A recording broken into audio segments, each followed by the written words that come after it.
नमस्कार, आपका स्वागत है हमारे यूट्यूब चैनल पर। इसमें आप मैप में देख सकते हैं लाइव लाइटनिंग। और इस वीडियो में हम बात करने वाले हैं अरब सागर में बनने वाले चक्रवाती तूफ़ान के लेटेस्ट अपडेट के बारे में।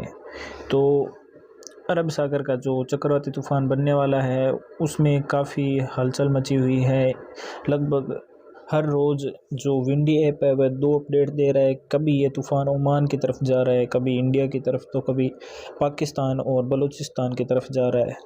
आज अपडेट के बारे में अगर हम बात करें तो आज सुबह ही अपडेट आया है कि जो साइक्लोन अरेबियन सी में बनने वाला है वह पहले तो नॉर्थ वेस्ट साइड में आगे बढ़ेगा, फिर बाद में ये रिकर्व करके मुंबई के आसपास वाले इलाकों में फिर से पास में आएगा और बाद में संभावनाएं हैं ये गुजरात के तटों की तरफ फिर से वेस्ट की तरफ बढ़ सकता है। और इसी के साथ साथ में बंगाल की खाड़ी में एक लो प्रेशर या डिप्रेशन तक का सिस्टम बन सकता है जो कि इस साइक्लोन के साथ साथ में ही म्यांमार के तटों पर टकरा सकता है। उसके कारण भी कुछ भागों में 123-135 किलोमीटर प्रति घंटे की रफ्तार के साथ में भारी बारिश की संभावनाएं हैं। अरब सागर में बनने वाले साइक्लोन के कारण मैक्सिमम विंड स्पीड कई भागों में 250 किलोमीटर पर हार के रह सकती है।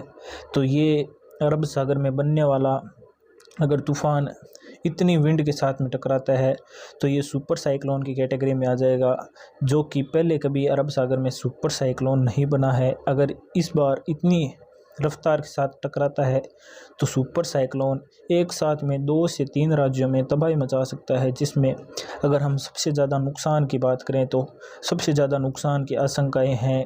अगर ये गुजरात पर टकराता है तो गुजरात के साथ साथ महाराष्ट्र और कुछ एमपी के इलाकों तक इसका असर देखने को मिलेगा। महाराष्ट्र और एमपी के कुछ इलाकों में भारी बारिश की संभावनाएं हैं और महाराष्ट्र के तटीय इलाकों में कुछ भागों में तेज़ हवाओं के साथ में आंधी तूफ़ान के साथ में भारी बारिश की आशंका 10 जून के आसपास बन रही है। और इसके बाद में अगर ये तूफ़ान गुजरात से होते हुए राजस्थान की तरफ आगे बढ़ता है तो इस तूफ़ान का असर गुजरात के साथ साथ राजस्थान, एमपी के कुछ इलाके और यूपी, पंजाब, हरियाणा, दिल्ली और कुछ पाकिस्तान के इलाकों पर देखने को मिलेगा। कुछ भागों में ये तूफ़ान डिप्रेशन की फॉर्म में भारी बारिश के साथ साथ में कुछ भागों में 50 से 60 और कुछ भागों में 70 से 80 किलोमीटर प्रति घंटे की रफ्तार से एक बार फिर से तेज़ बारिश की गतिविधियां दे सकता है।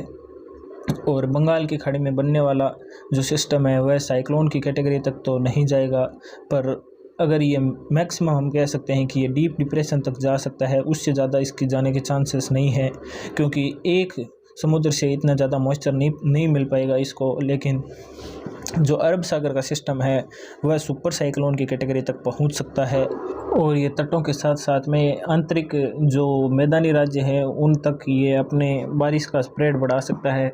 सबसे ज़्यादा इसका तूफ़ान का असर तटीय इलाकों में देखने को मिलेगा। जो तटीय इलाके सबसे ज़्यादा प्रभावित हो सकते हैं उनके अंदर जो कर्नाटक, केरल और कुछ गोवा के क्षेत्र है। यहाँ पर 5 से 6 जून के आसपास में जब लो प्रेशर बनेगा तब से ही बारिश की गतिविधियाँ शुरू हो जाएगी और कुछ क्षेत्रों में तेज़ हवाओं के साथ में, अंधड़ के साथ में ओलावृष्टि की गतिविधियाँ भी देखने को मिल सकती है, जो कि इक्का दुक्का क्षेत्रों में देखने को मिलेगी।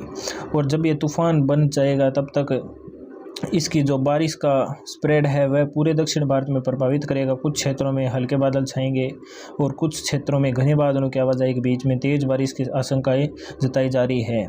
और इस तूफ़ान का असर एमपी तक के और झारखंड तक के क्षेत्रों को देखने को मिलेगा।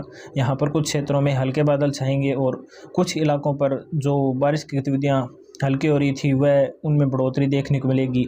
और इधर पूर्वी भारत में जो डिप्रेशन या डीप डिप्रेशन बनेगा उससे पूर्वोत्तर क्षेत्रों में एक बार फिर से झमाझम बारिश का दौर और 70 से 80 किलोमीटर प्रति घंटे की रफ्तार के साथ में, और जो ऊंचे पहाड़ी वाले क्षेत्र है उन इलाकों में बर्फ़बारी की गतिविधियां भी कुछ क्षेत्रों में देखने को मिल सकती है।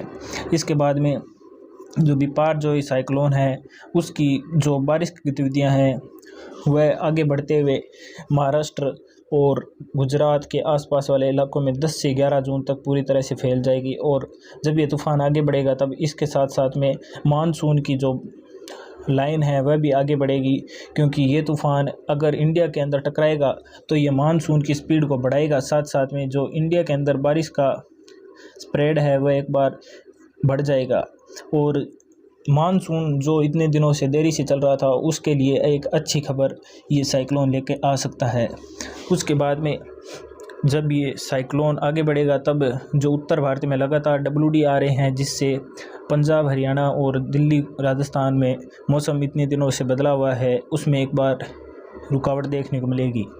क्योंकि ये साइक्लोन अपने अंदर जो मॉइस्चर लेगा वह उत्तर भारत से सहित और अरेबियन कंट्रीज़ और बंगाल की खाड़ी और हिंद महासागर के क्षेत्रों से लेगा, जिससे कि एक बार उत्तर से लेकर पश्चिम तक सभी क्षेत्रों में मौसम साफ़ हो जाएगा। और जब ये साइक्लोन लैंडफॉल कर देगा तब फिर से जब WD आएंगे तब भी उत्तर भारत में बारिश शुरू होगी। उससे पहले इस साइक्लोन की अच्छी बारिश राजस्थान, गुजरात, MP, महाराष्ट्र, कर्नाटक, केरल, तमिलनाडु के क्षेत्रों में देखने को मिलेगी। गुजरात के क्षेत्रों में जो इतने दिनों से मौसम साफ़ बना हुआ है उनके लिए एक अच्छी खबर है। साथ ही साथ में जो तूफ़ानी हवाएं हैं वह कहर बरपा सकती है। महाराष्ट्र के इलाकों में 12 जून तक अच्छी बारिश की गतिविधियां, लगभग कुछ क्षेत्रों में 50 से 60 mm की बारिश हो सकती है। और गुजरात के इलाकों में जो तटीय इलाके हैं इन इलाकों में 8 जून से मौसम बदलेगा और कुछ क्षेत्रों में हल्के बादल भी दिखाई दे सकते हैं।